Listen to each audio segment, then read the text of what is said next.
What is going on, guys? Today we are looking at Traore, the new out of position player in the mini release, and probably one of the main ones for me, mainly because he is architect. He is lengthy. A CDM from right back. He's gone up from his 80 gold card. He did have an 80, or does have an 85 inform card, but now he's got an 86, so a +1, but he has moved into the DM. He can go right mid and right wing. Don't know why you'd probably go there, with obviously the architect being the only one that gives him lengthy.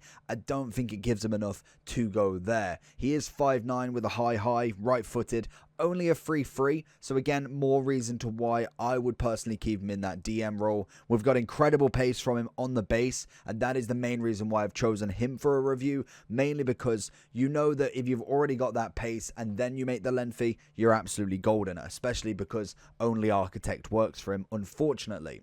With that architect, you'll end up with 90 passing and 93 physicality. Defending isn't necessarily the highest, but we have an okay amount of interceptions, good standing. Obviously, the defensive awareness, again, probably about average. Dribbling-wise, again, looking just above average for a DM. Good passing with an increase with the architect, and he's got a bit of shot power and slightly long shots if you do manage to get in them positions. We have got long throwing, leadership, and team player as the free traits for him, and I think in general, he looks like an all-round nice card. The lengthy will be the kind of next step up for him, which I think is where he goes from almost being a nice card to a meta CDM. He's coming in at about 60,000 coins at the moment. I think we got ours at 57, and that is mainly because I think EA used him or released him before obviously the 6 p.m. so a lot of people went and bought them, and it's kind of really crashed how much his price is. So let's jump into Traore and just see if he's meta enough. Right then, we do normally actually use the right back as a super sub for Trent, as I'm not necessarily overly hyped with him. Let's see what we can get. It's mainly the pace element that's going to be the big one for him. As we see it on the inside, the dribbling side of stuff is not necessarily going to be the greatest. I am all about that defensive unit from him, how quick he's going to be, how quick he's going to feel. And he definitely feels absolutely rapid in that CDM role. And again, maybe, just maybe with a kind of a bit more shooting, he could have been a winger. But I just think because we've got to use that specific chemistry style, we don't get to use the hunter, the finisher. And without the lengthy, it doesn't work as much as kind of you'd think it should do.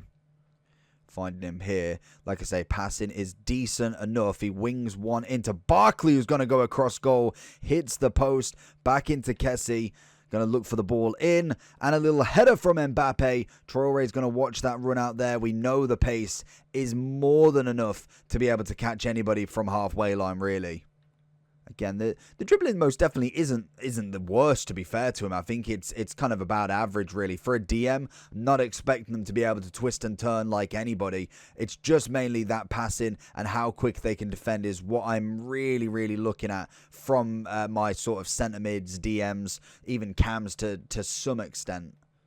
Be interesting as well, because we have got a massive comparison with this guy who is look at this speed is just unreal. Leaves the defenders to be able to kind of do their job, as we can literally control him, make the opponent look at somebody else that we're moving instead of the centre back, and close in that way. But we did do Rijkaard as well, and he's coming in at about I think it was 250 SBC price, 250 60 in terms of market price.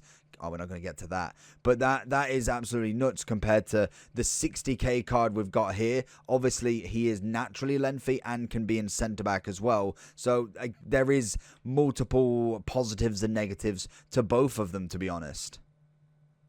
Back out to Traore. We need to hold that ball. Smith Rowe taking it off him. Like I say, I think the agility balance is nice. That's got to be a tackle. Very slow to get down. Maybe where the kind of lack of defending compared to the high rates of someone like a Rijkaard with a shadow might pop into play. But it is the pace that really is going to give him that almost bonus that he doesn't need necessarily any pace. It's just the fact that he can't have any defending added on. Look for the ball back with Traore here. He's going to find that wing. Get that ball into our man Simon, who's going to look for that ball across into Barkley, who's got the header and trap with a monster save. Ball out again.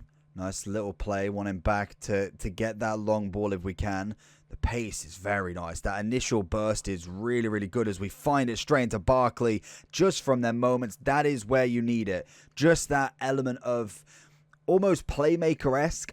Again, not necessarily needing a huge amount of passing for that, and it's very basic passing sometimes. You find a lot of defenses just leave so many gaps in between that midfield and defense. Very, very easy to exploit, and if you've got a player that can burst like this, and this is just the main thing, as we find the keeper is... Oh, okay. And that's where the finishing comes into it. I thought he was going to go and be able to be chipped. Won it back nicely. Wait for the defender to commit. He's most definitely not wanting to do that. And Park Ji-sung is going to take the ball off. We're going to have to go with him.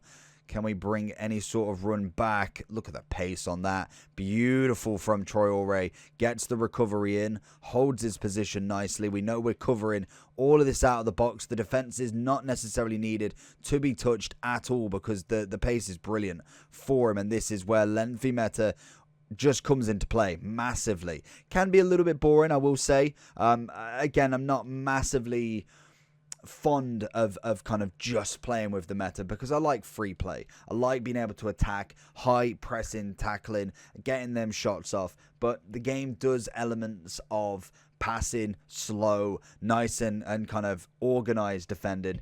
And sometimes you get bored of it, and that's where the sloppiness comes. You bring a centre-back out of position, and before you know it, they've just travelled it over everybody. Good work from him. Holds him off nicely, even though he's... Oh, no, in fact, he has got a lot of strength. I was going to say, I thought he didn't have that much strength then, but we do have a fair amount with that architect on him now. Traore finding a little whip ball here. Didn't think he was going to get to him, but it's always about the faith as we find a ball in for Barkley. Gets in front of him. What a run. And just as I say, Barkley's review is on the channel. Go and check that one out before he expires. So going into the overall for him then, honestly, did an absolute job. The pace is brilliant. I think the defensive ability is good. Not necessarily the top end, but definitely good. Shooting wise, I think we could get a little bit of a go. Not really a massive focus on this card personally. Passing with obviously the increase gives you 99 short, 87 long. Again, that is very nice, and it's going to be very useful going forward in them deep ends, trying to pick out wingers, strikers on the through ball, and even just going across the box to a left back, right back. That's going to be absolutely perfect. Composure at a good level for right now. I think 85 you can't argue with. I'd say anything above 80 for the first kind of, I'd say, couple of months of the game at least, and then we look to try and increase it as obviously cards get higher and higher each time. Agility balance definitely did its work. At times it did feel like he was a little bit stiff. Sometimes I felt like maybe the turn was just a bit much, but maybe again that is kind of then used to the winger's sort of agility balance, which is just not going to happen with a CDM at this sort of level. Defending, again, okay. Physicality was quite nice. Did manage to hold the ball off really well, and I think with the height he has that ability to as well. When we're kind of comparing him to Rijkaard, who we've literally just finished doing, you can see two totally different elements. Obviously with Rijkaard he gets the benefit of being either a centre-back or DM, as well as then having more defending because he's naturally lengthy, giving him the shadow, which does give you the pace a bit more, but then his passing does lack at times, and again his strength does lack. Whereas obviously with Traore, pace is not a problem at all. We've got good stand and slide. The rest of the defending's not necessarily on that top tier, and then we do get a massive increase on the strength and obviously on the passing. So it depends on what you're looking for personally. A little bit harder to link if you're not running a Ligue 1 squad. Obviously with the nation Mali, I've just make sure I get that right, it's not necessarily going to be the greatest one to get a lot of players on. We do have Fofana, who I believe is the same team, so we do have that benefit from another out of positions player, but again it would depend on if you have him as well.